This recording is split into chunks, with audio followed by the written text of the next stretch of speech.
I know you've been scrolling looking for the perfect shito recipe. Well, you just found one. Hello guys, welcome to my channel, and today I'm going to be taking you through how to make the perfect shito. Yes, chunky and absolutely delicious. You stop buying shito. That's a fact after going through this recipe with me. And yeah, it's very simple. Anybody can do this. Yeah, so let's get started.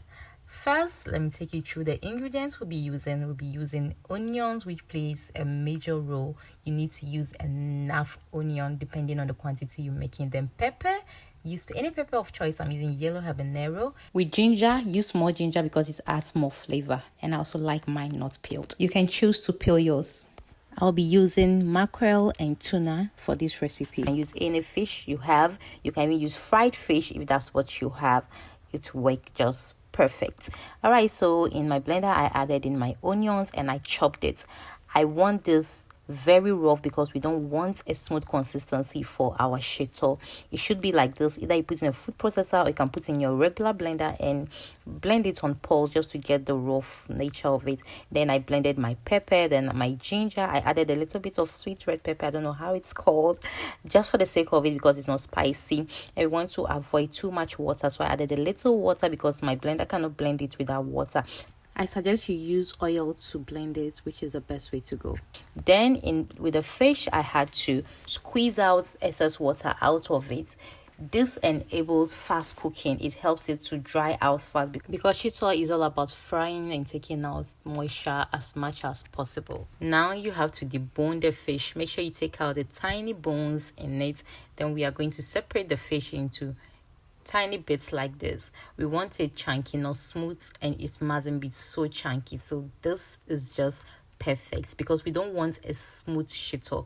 We want our shito to come out chunky. So the reason we are doing this, like I said, debone it, take out the bones as much as you can, and this is just the perfect way we want it. So this is the mackerel and the tuna, though I'm doing everything together just for you to see how it looks like.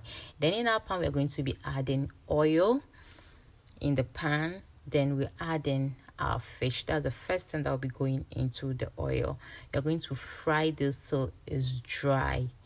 Guys, I was not able to record it because there was something wrong with my oil. It was so foamy and so I couldn't show you that part. So this is the result. This is how it's going to look like. It has to be properly fried because it's more like a dehydration process. We don't want moisture in our shito, like I mentioned earlier, because moisture actually spoils your shito. It cannot sit out for long. So you're going to fry it till it looks so dry like this, but please do not burn it. This is how it should be looking. Yes, so we're going to set this aside and we'll go ahead to add our onions in the oil. For the fish, you can choose any dehydration method you are comfortable with. Like I mentioned earlier, you should chop your onions into this bits, not smooth. You should use a food processor, a blender. You can use a pulse or you can just use a knife and chop it, guys. You keep stirring because you don't want it to burn. If you're here with me till this day, please don't forget to hit the subscribe button, like, share, and of course leave in the comment section where you're watching me from. All right, so you're gonna keep stirring till it turns out brown like this, not burnt. That's why you need to keep stirring so it doesn't burn. And you also have to take notice of the level of heat you have on.